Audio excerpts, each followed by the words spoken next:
Welcome to the Good Luck Club podcast. We aim to bring you insights from the world's most successful entrepreneurs and change makers. They will share with you each week what they've learned building their businesses, the good and the bad. There is nothing more interesting than real life stories. My guest today is entrepreneur Norris Koppel, founder and CEO of Monese. Norris, good to see you. Thanks for joining us. Thanks, Simon, for inviting me. Very happy to be here.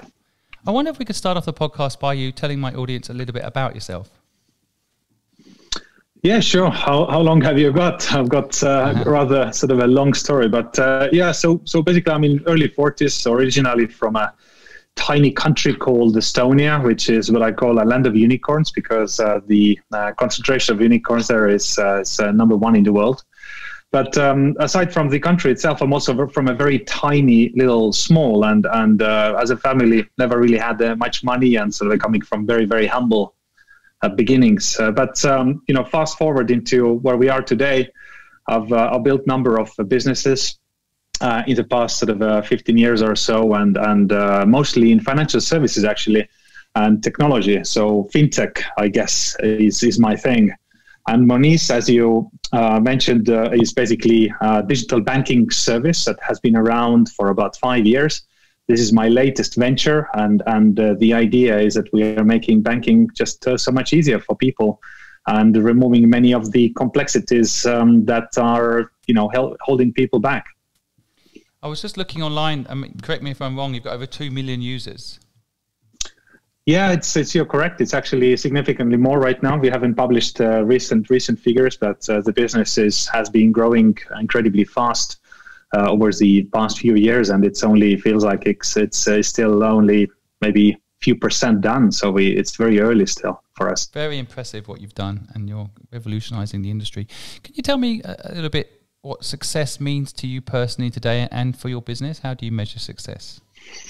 I guess there are three aspects really that I would like to highlight. Is that number one, and I think it wasn't necessarily in that order some few years ago, but today, my personally, I would say number one is it may sound a little lame, to be honest, especially a little younger than I would say the kind of good people around you, and not just the family, obviously, whose support is insanely important, but also basically work with people who you actually like is a key, I think, who bring the best out of you. And sometimes, you can have a little argument here and there and take a little bit of a beating and people disagreeing with you. But if it's sort of a prompt action and sort of a little bit of a spark, then it can be a good thing. So I say good people is something that I would define. If I would die, drop dead today, if I had the chance to work with brilliant people who I like working with and the family around me, you can die any day and not regret a thing, That's number one. The second is I would say that it's a pretty big thing for me is the word freedom. So, when I sort of escaped that little town to the big city, I eventually landed in London and all that. So it's for me, this is a little bit of a revolution that has been ongoing for years for me, and kind of a breaking free from chains and sort of boundaries and proving people wrong, and also a little bit of a financial freedom in there as well. I think this is something that I've been very sort of passionate about, and this eventually, when I break free, will it ever be complete freedom? I don't know, but being free, truly free, is a success for me. And also when we talk about businesses, so for example, why I'm entrepreneur is because it gives me the freedom. A lot of freedom, so I can not only define my own working hours, which happen to be 16 hours a day normally, but I choose my time, I choose my affairs, and sometimes being an entrepreneur it is much riskier, but if you get it right, the rewards there it can be pretty good, and it's incredibly liberating to work on something that you actually want to do, and you're not doing it only for money, for example. And I guess now that I'm in my early 40s, I would say that the impact is number three word that I kind of connect to the word success.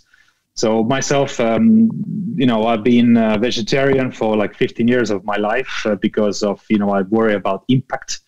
I worry about what kind of a world we leave behind. I've got, quite a few kids as well.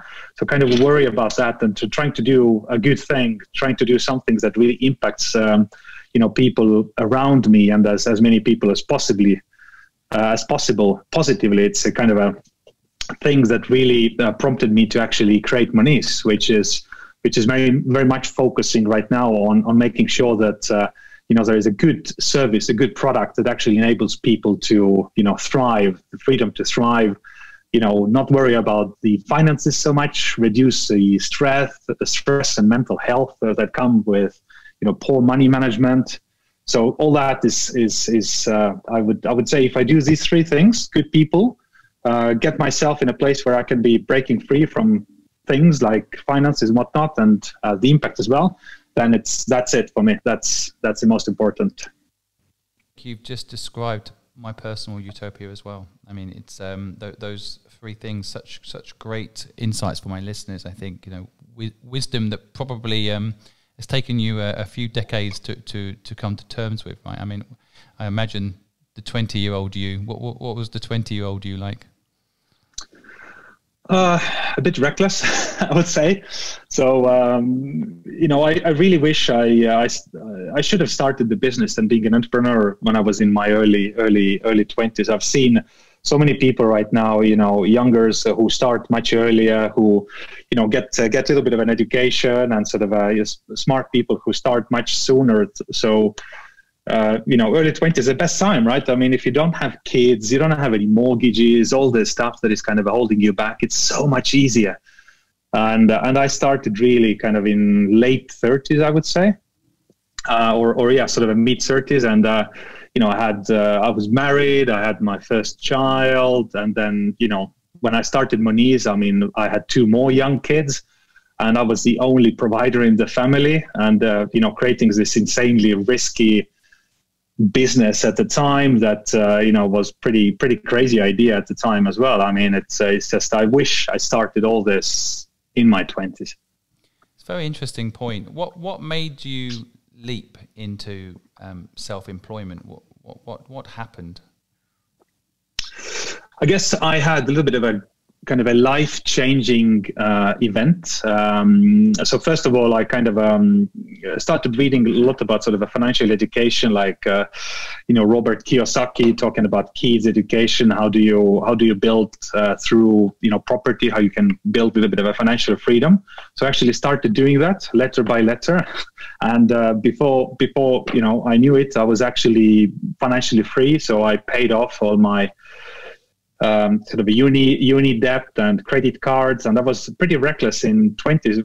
And when I say that, I mean, like, literally I borrowed money from credit card companies. I borrowed money to get me through 10 plus years of universities. So when this was all done, I had this massive pile of debt, and that I carried so many years on my shoulders. And when I got through this, when I got it done, it was a game-changing event for me, and from that moment onwards, sort of, I just really decided that I never ever want to go back to this. And actually, I did a little bit more even as a result as well. So I thought, not only I don't want to go back to this ever again myself, I thought, why is why is not educational system providing more information to youngsters about sort of money? Why are we jumping to university debt? Why is nobody talking about how dangerous things can become? So I decided to do something about it. And when I had this sort of a little bit of a breakthrough, yes, I was financially worry-free, but I was not really rich or anything. So, but I decided to set up kind of a foundation, which is called Artha Foundation, and that is built basically to take whatever cash I have and will have in the future, and I'm basically investing into financial education of children. So basically, the foundation has been up and running in Estonia for quite a few years, 6, 7, 8 years right now, and this is kind of a lifelong thing. So I want to basically make sure that I have through this foundation, I can have an impact on the, educating youngsters about money as well. And there is one more thing I did on that topic, if I may. Basically, with some other founders from Estonia, like let's say TransferWise founders and Bolt founders, some other people, we actually created a philanthropy fund, €1 million fund that is called the Good Deed Education Fund, which basically is spreading the cash basically in 3 years in order to provide seed capital for innovative initiatives that are supposed to turn Estonian education around, for example. So things like this are really something that I see that are gonna, this is important for me, and sort of as this is where hopefully when, maybe my entrepreneurial episode is gonna be over at some point, then this is where I wanna put a lot of focus in the future as well.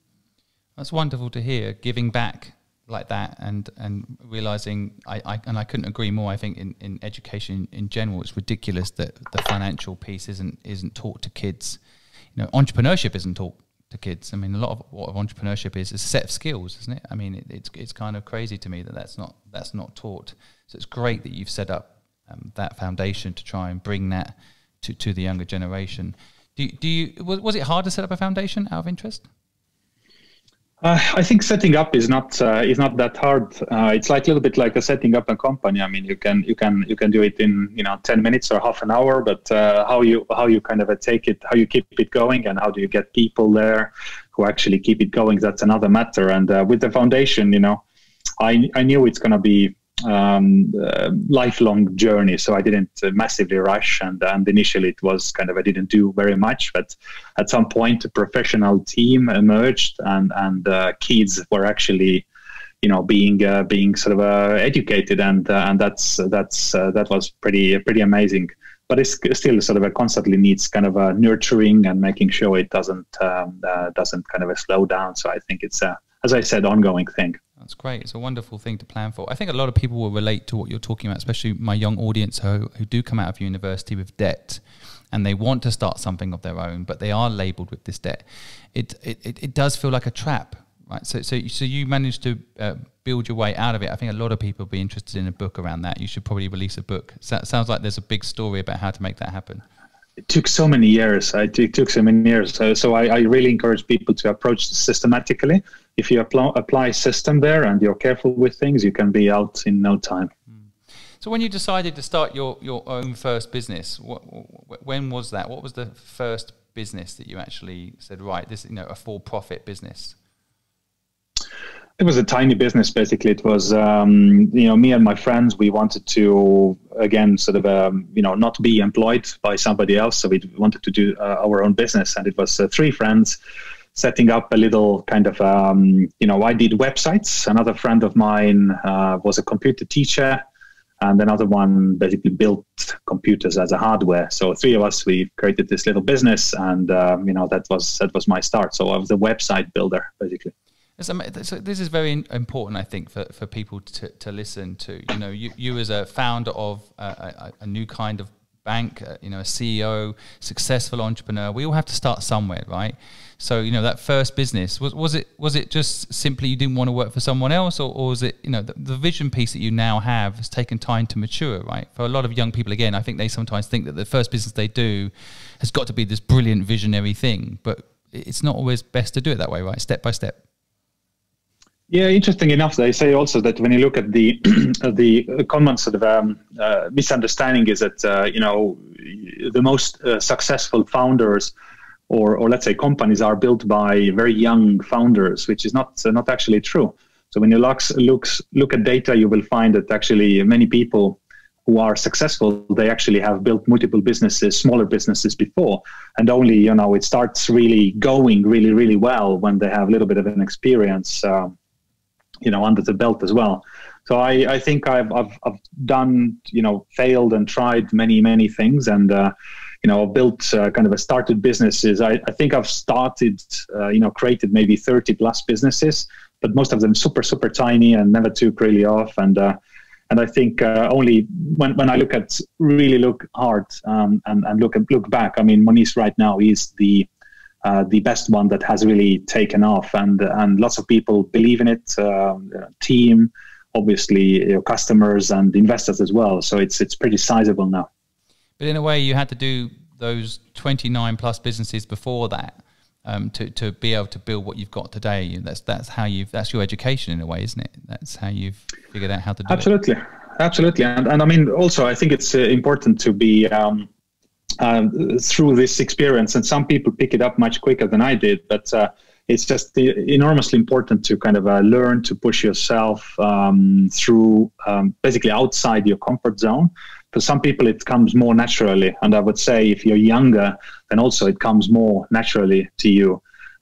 Because, you know, if you get a little bit older, perhaps you're kind of you have been beaten down a little bit, and maybe you're kind of, you've got family and you don't want to take risks anymore. And, you tend to fall into your comfort zone. But I think if you have been experimenting, you have created these businesses, then I think it's very important to push yourself outside that comfort zone on daily basis and push through fear as well. Because one of my things that I didn't tell you before, but I was I couldn't even speak properly before. I mean, I had enormous self-confidence issues, couldn't look people in the eye, couldn't speak. Public speaking was death, literally. And it took me so much work with myself to actually get through this. And I guess a big aha moment for me was I don't know, 7, 8, 10, something like that years ago, when I realized that actually I started thinking, so what is the worst things that can happen if I fail on something? Let's say I want to create a business and then, it's a ridiculous idea. Everybody will laugh, call me stupid. And, it's okay, actually, right? But because you're not going to die in that process. What is a little bit of a humiliation? Without humiliation, no good things have been brought to the world. And once you get rid of this fear of being ridiculed or death even, then it's like, okay, I mean, if I'm not gonna die, there could be a little bit of money in the game that you could potentially lose, but you can always make more money, right? And once you get rid of this fear, you can do anything. That's what I understood. And it took me long time, many years. But as a result, I guess we're pushing a lot of boundaries right now as a business and as an entrepreneur. And without that sort of loss of fear, I think probably many businesses would never see the light of day. It's very inspiring, you sharing that with us. I think, as I say, your image as a successful entrepreneur is out there. So when you share, where you've come from to where you are today, I think for a lot of people listening that perhaps do struggle with what they see as their weaknesses, overcoming them and pushing through, you can come out the other side and conquer the world. I love the point about kind of leaning into fear and not and pushing through. I think that's really powerful. I actually think your point you're making about death is really interesting too, because I had suddenly a personal fear of flying, and I actually remember thinking, I don't know why. I think after 9/11 attacks, I watched planes flying into buildings so much, something happened in my subconscious, and I started getting scared of flying. And then the way I overcame it was by basically saying, well, if I die, what's my legacy? So if I get on this plane today and I die, what's my legacy? And that actually motivated me to work harder and create a legacy, create something that, a mark, so that if I did die on the plane, at least I left something interesting behind. So that embracing death is really interesting. It can motivate you, right? I mean, we only get one life, so you might as well go out there and take as bigger risks as you can, right? Exactly. And I've gone to graveyards and sort of walked around and sort of really thought it through, and also that led me to a point that's in one stage where I just, I thought, okay, you can never know what the next day will become, bring you. Will you ever achieve your ultimate goals? I happen to have lots of goals. Will I achieve them? And what's going to happen if I don't achieve? So basically trying to live every day right now as it's my last. It's not easy. But I mean, if you do your little things, a little bit, spend time with your family a little bit every day, take care of your health a little bit, read, try to eat good food and sort of not stress too much. and I really like to take a massive stress on, and it's very difficult for me to kind of break out of that sort of a pattern. But if you kind of do these little things every single day, and you work towards your ultimate goal, then it's actually okay if you at some point, I don't know, whatever happens, and it's important to enjoy the path, the journey. And whether you ever reach the end point is almost irrelevant, really. A lot of people reach out and talk about how they want to start their own business, but they have kids and a family. You mentioned it earlier. Start as young as you can because you don't have all those responsibilities. But for those that do, I mean, you started this business when you had a family. How did you correlate that? Did you have to get buy-in from your partner? Was it a long conversation? Was it a short conversation? And then how do you balance it out? By the time I kind of married my wife, I had been an entrepreneur, kind of a modestly successful entrepreneur for a number of years, and the uncertainty that I already had before that was kind of like a norm. So my wife and family already knew that sort of uncertainty, and it didn't come as a surprise. But what I did promise to my wife when I started this business, Monese, was that I'm not going to be risking my own money anymore. So I promised to my wife that I'm going to be raising all the money from other people and investors. I did break that promise because initially, I think the first sort of a year and a half, I actually paid all the bills myself. So I kind of kept it a little bit quiet. So I did actually, use a fair amount of our savings as well. I didn't have to remortgage our house or anything.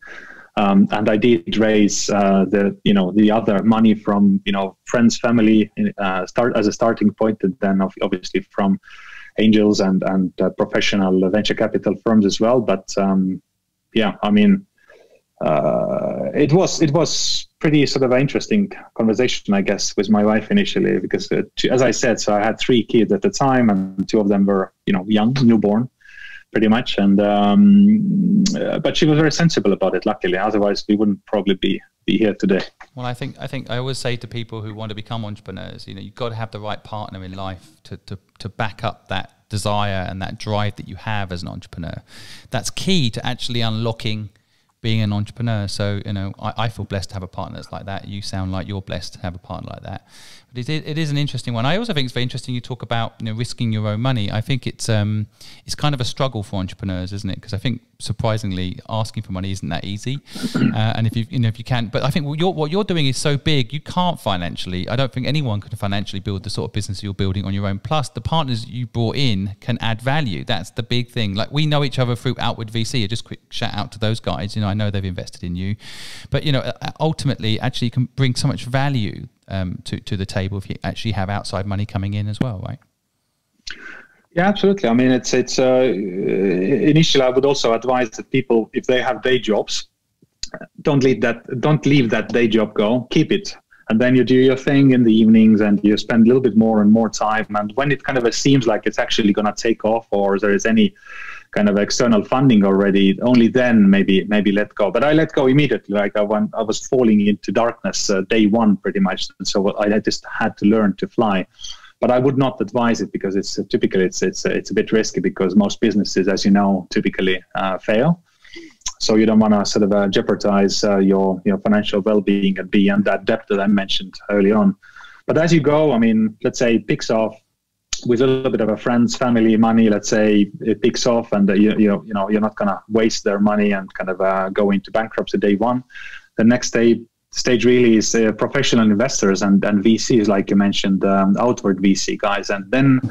What then happens is you kind of initially are maybe in a kind of almost like an isolation if you don't have a network. And then as you start talking to these people, investors and fellow entrepreneurs, then all sorts of networks and the gates start to open basically. And people start introducing to other people. And this is kind of how it goes. And then before you know it, this network is pretty sizable. So you can actually, take advantage of this and get to the next place where you need to be. Did you know from day one it was going to work? Or did it just feel better over time? How was it as you built out the business? With Monese, it felt such a crazy idea, and for example, when I started thinking about it, it was 2013. I remember that exact moment. It was summer 2013. I was on a holiday with my family, and it was such a ridiculous idea at the time. And keep in mind that in 2013, none of these neobanks really that you see today existed. There was nothing. There was just big banks doing their own thing. Being not that great at doing their thing. So to me, when I started thinking of, okay, why is it so damn difficult to get an account in a new country, for example? Why is it so broken? Why is it so expensive? Surely it can be improved.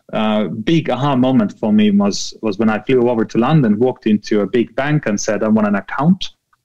They said no. So didn't make any sense to me. And when you check out these sort of big bank websites in the UK, they say open to UK residents only. And the question is, why on earth is it UK residents only?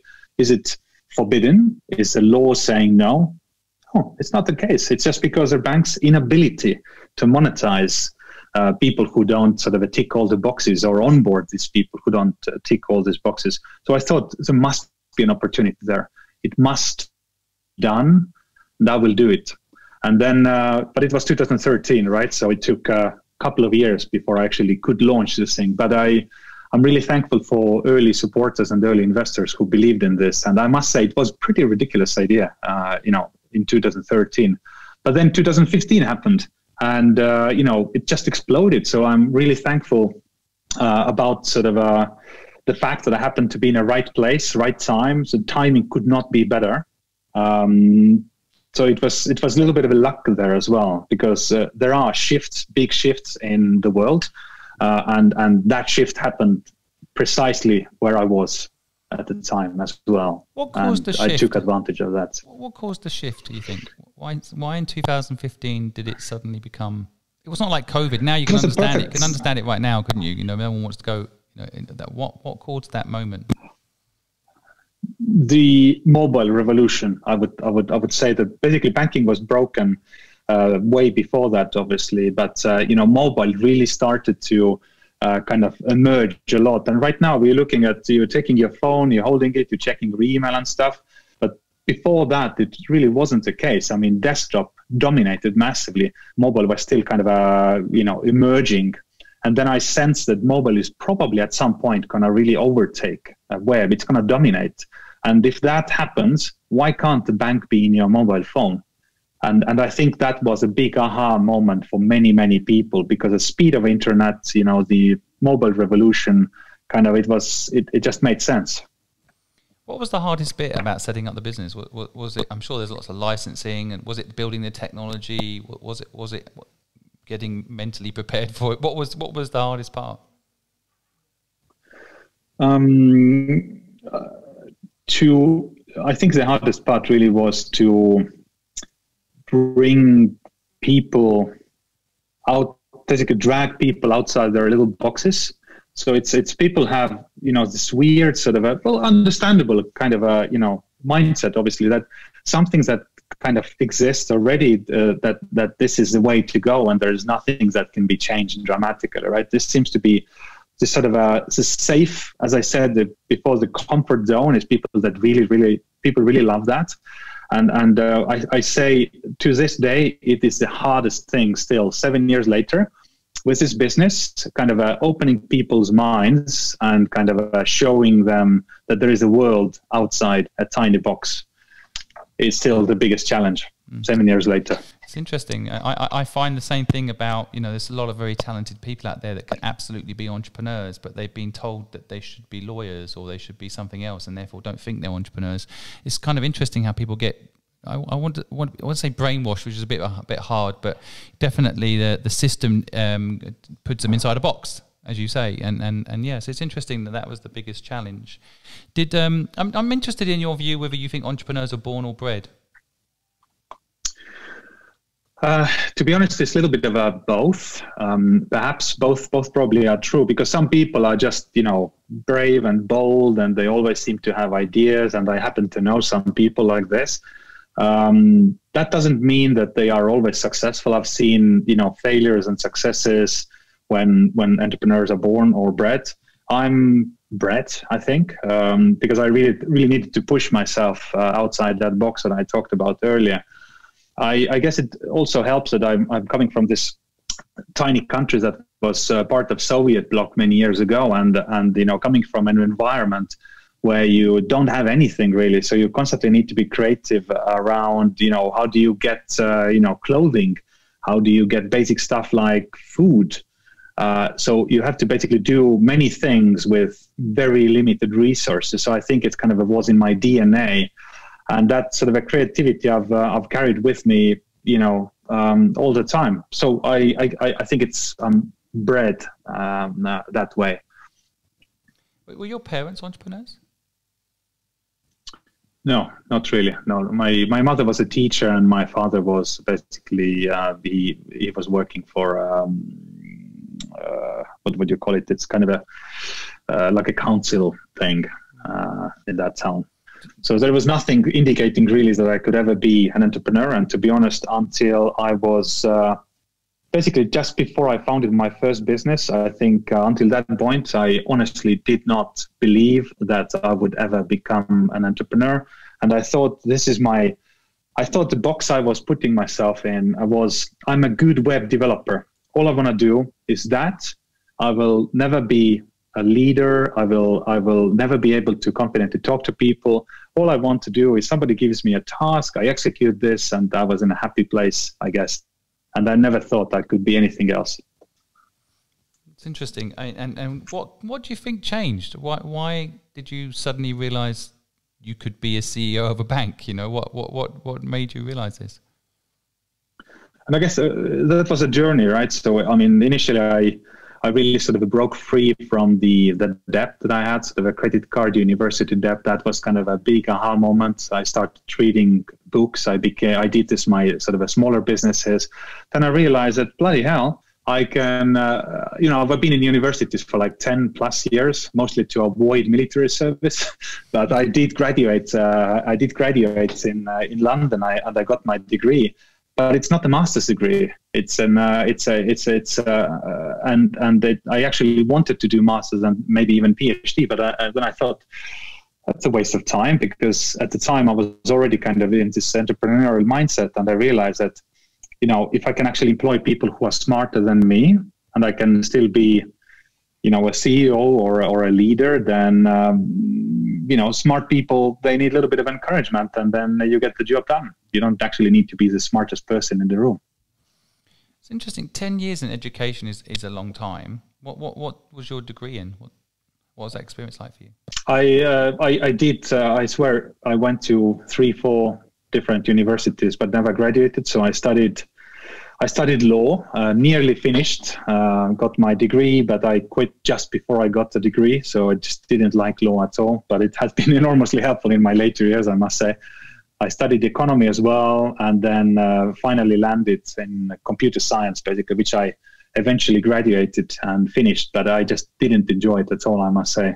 All I wanted to do is build a business, and I could not care less. But I thought, if I don't have that paper, I'm not going to be able to do much in my life. But I've got this paper still, literally behind me there somewhere, but I've never used it. Nobody has ever asked me. So I guess I don't want to say maybe this out loud, but I will say it anyway. So I think for me it was pretty much a waste of time, and all I learned from this sort of university was that how do you create a sort of a proper papers, and how do you do this in a way that is kind of looks good. That's pretty much it. I can relate to what you're saying. I mean, I left school at 15, and I remember, in my 20s, always wishing I could say I went to Stanford, or I went to Harvard, or as if that proves that you are as smart as you think you are. It's interesting, isn't it? I think when you're younger, you think having a bit of paper will prove it. But the opposite can also be true, right? So I mean, I've seen so many founders who are coming from, they are well educated, they have great degrees from great universities, and they have also been enormously successful. So you can't say that not having a degree or having a degree is giving you an advantage. It's not necessarily There is no equal. So it can be the one way or the other. But we have seen both, I guess, successes. It's interesting. I've studied a lot on what companies' ethos is around investing, and there are some investment firms that will only invest in people that come out of Stanford or Harvard, and as you quite rightly say, I think people can come from all walks of life. I definitely think it's true. It's the kind of Mike Tyson analogy. You come from the streets, you would become quite a good fighter, right? If you have nothing, in a way, from an entrepreneur's perspective, it's all about making something from nothing. This idea you have today, this business you have, was all in your head. It was nothing to begin with, right?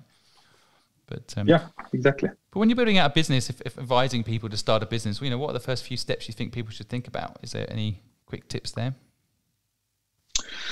I guess really it makes sense to have a plan also. So sometimes you have this fantastic idea about creating something. I don't know, put a restaurant up, or sometimes it feels like doing something small is easy and low risk.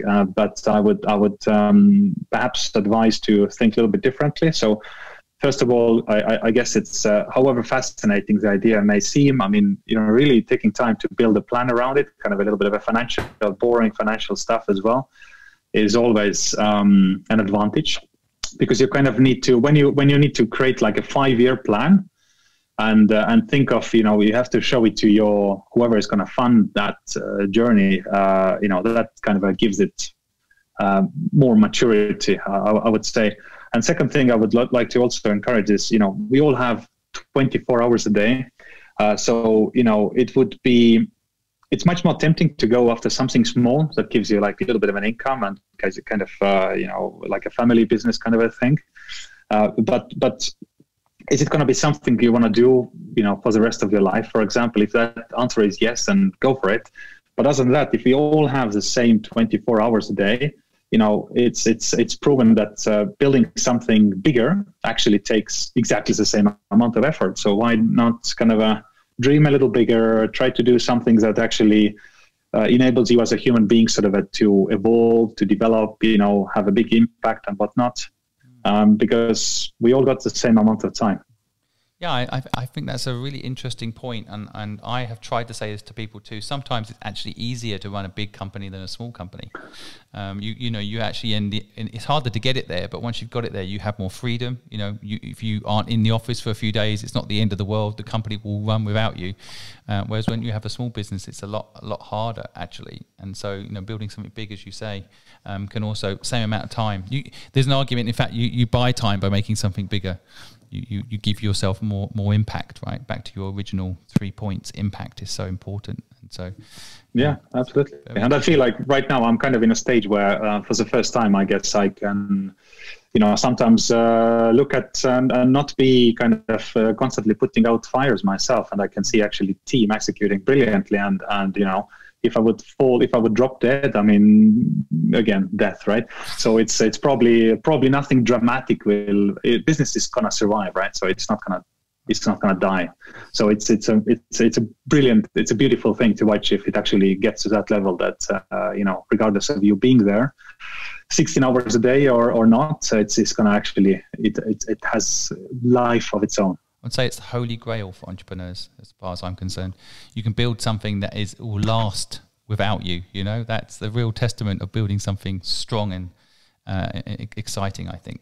So that's hats off to you on that. You mentioned two things I wanted to ask you quickly. One was you co-founders. You've had in your first company two co-founders, I guess, of the three of you, and then this business you founded on your own. How do you feel about the co-founder setup? Any thoughts on that? Any tips on that? Yeah, I guess initially there is it can be a fun thing to be on your own, right? Calling all the shots, picking up these sort of CEO titles and feeling good about yourself. But fact is that if you have co-founders, it's just so much easier. If I could, I would have. If I could go back, I would have done this business also differently. I probably would have picked at least 2, 3, 4 co-founders.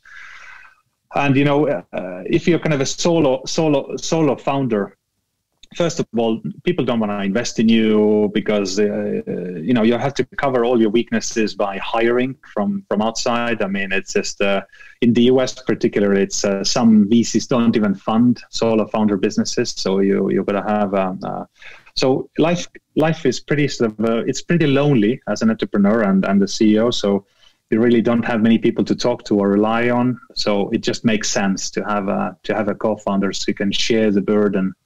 And burnout rates, when you look at the solo founders, it's insane. I mean, just the burden it's pretty big. So get a co-founder and try to complement your weaknesses. Don't get a person who is exactly like yourself. I think that's great advice. Actually, I'm doing my first business on my own at the moment, and I actually miss the friendship of it. That almost like on the front line, fighting together. And bouncing off each other's energy, because always have a down day and an up day. And if you have a co-founder, all my businesses in the past, except a couple actually, I've had a co-founder in recent times. So it really is quite powerful. I guess there's always time. You've been lucky. There's always time. There's always time. But it's definitely an interesting point, and it's interesting to hear it from someone who is a sole founder saying that. So, it's very refreshing, actually, because it's very easy to pitch that the way you've done it is the way to do it. So it's really refreshing and nice to hear a different perspective. And, I guess I'm also interested in, you mentioned earlier goals. You always set yourself goals. Tell us a little bit about what you've learned there. So in terms of goal setting, I really started to take this stuff seriously also kind of many years ago. And I started with, putting like a 10-year goal, 10-year kind of a vision where I wanted to be as a human being and, in a personal life and business life as well. And I've kind of broke it down to kind of a 5-year, kind of a 1-year level. And when you kind of break it down and you apply sort of the bigger themes, you want to have whatever, I don't know, kids, family, or you want to have a car, or you want your business to do X number of millions of revenue or something like that. When you actually write it down, and then it may even be absolutely ridiculous, but then you kind of on a daily basis, you look at this and you kind of try to execute in that direction. It can actually pretty easily become a reality. And I've had this. I mean, when I started this, it was laughable, right? So I basically literally printed it on my wall, put little pictures there as well, sort of the ideal that I wanted to have. And then, it was there maybe 6 months and didn't feel like it was going anywhere. Then I took it and put it in my drawer. And a year later, I stumbled upon it, and I found that actually they have all become a reality. In many instances, some things are slightly delayed, but when they do realize that actually you can sometimes over-deliver your own kind of wildest dreams. So that taught me about goal setting, and it's important to have some sort of objective and sort of, where you need to go. Otherwise, you're going to be just sort of floating around, and that's a certain way not to end up in a place where you want to be. I think it's such a good bit of advice there. Again, I hope my audience are picking up on that. I hope everyone right now who's listening is writing down their goals. I completely agree. If you don't write them down, you don't manifest them. I guess it's kind of, might not make it real. Your brain will tell you it's not possible, but if you write them down, somehow it does enforce that it's possible. I've done and in business as well. I mean, when you run a business, I mean, everything starts from, but I mean, at some point you have to write down a business plan. At some point you have to have a financial plan. And because, if you don't have a plan again, how are you gonna show to your own team, your investors, the outside world, what you're gonna do? What's the plan? Basically, is if you don't know what the plan is, and how do you stay innovative? Considering, I know 2013 you were ahead of your time. 2015, you mentioned luck hit. We'll talk about luck in a minute. It hits, and the market is mature. It accepts what you're doing. It takes off. But today it feels like everyone's trying to do what you're doing. So how do you stay ahead? What's the innovative tip for people out there? I guess it's almost it should really be the reality for most businesses. I think it's really, you look at the customers and what are the pain points, what are the customers vote with their feet, what are the problems. For example, even in this COVID environment, I mean, customers are behaving slightly differently than they did before. So spotting those trends, understanding what are the pain points for customers. So you figure out the solution, you make things easier, they're going to buy. That's always been the case, and and the bigger problem that you kind of find, the bigger is also the opportunity, and there is always going to be a little bit less competition there as well, because weirdly enough, you go to big problem world, and suddenly there is no competition because it's just too bloody difficult for most people. So they just get cold feet and they don't ever do it. And this is opportunity. Mm.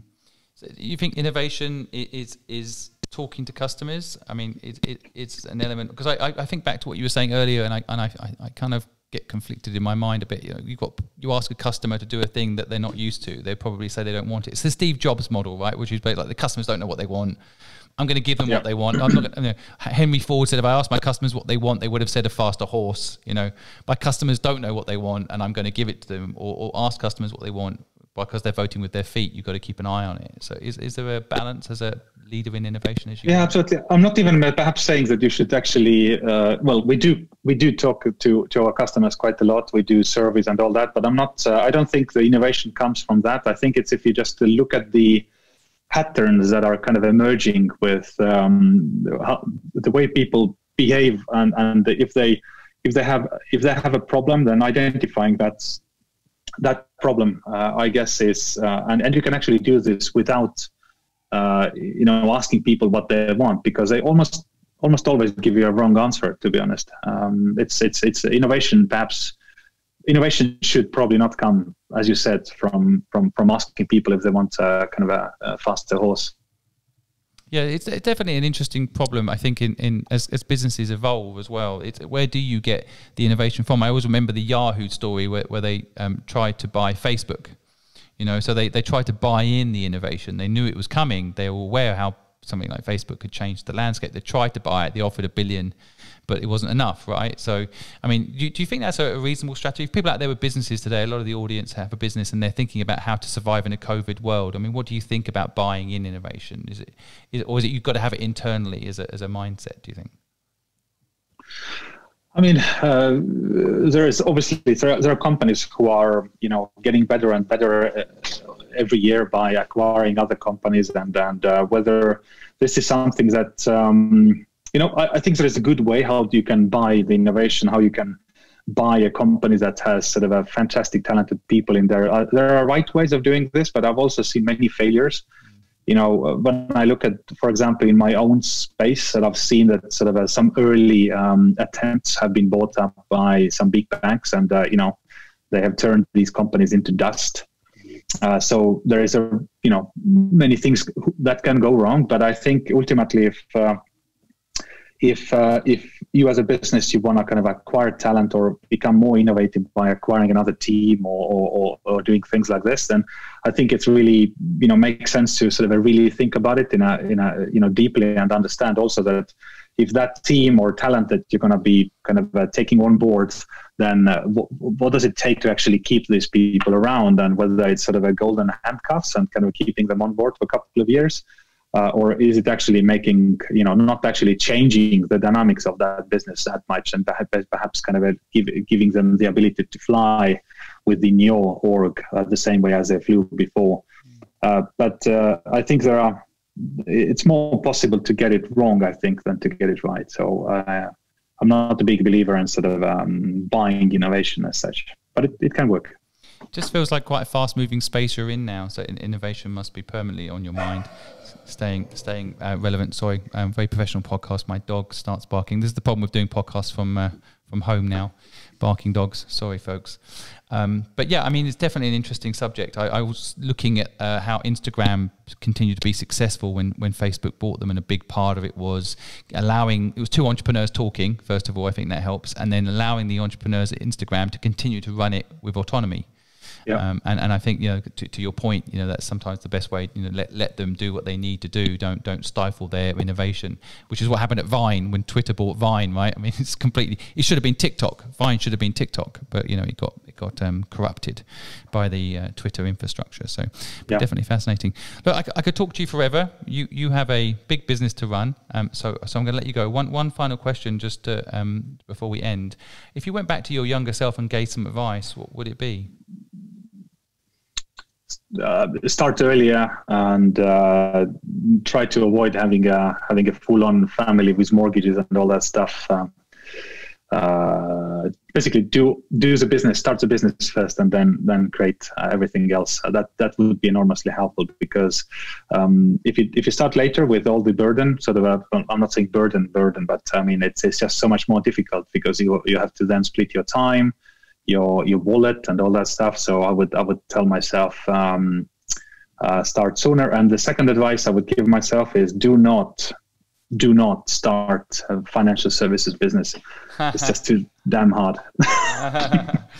Oh, very honest of you. Yeah. Wow. Okay.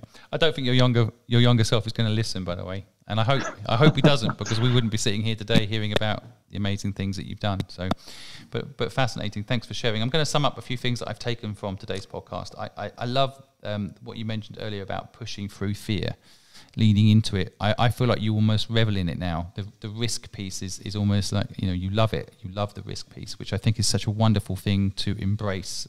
So I love the point. I love this whole idea that you said, what's the worst that can happen? It sounds morbid in a way, embracing death, but I actually think there's something really powerful in it and very liberating. And I take that from what you've mentioned. I really love the kind of measure of success that the good people, couldn't agree more.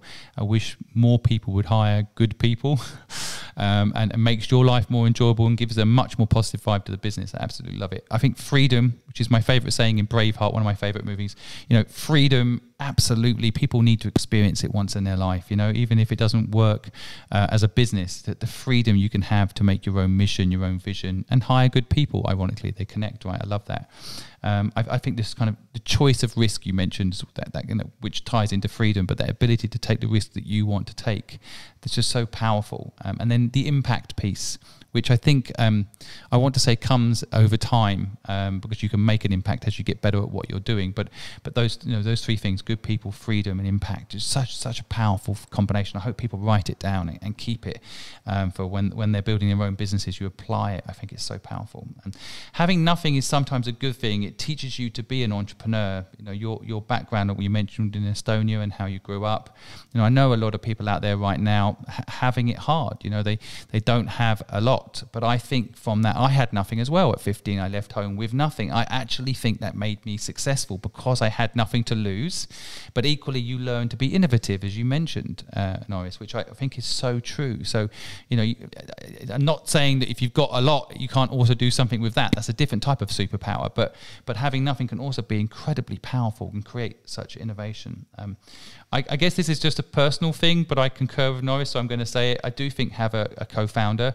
It might not be for everyone, but I actually like Norris's point on this, and my own experience I can correlate. I think having a co-founder can cover your weaknesses easier, and I do think that it allows you to have more fun with the business quite often. So I think get a co-founder is a good bit of advice, but of course it might not be for everyone. But I took that from what Norris has said today. And of course, set yourself goals.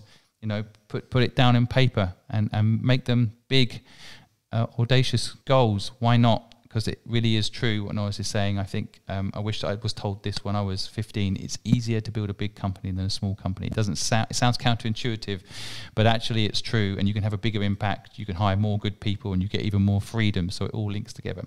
But that's what I took away from you today, Norris. I want to thank you for your time.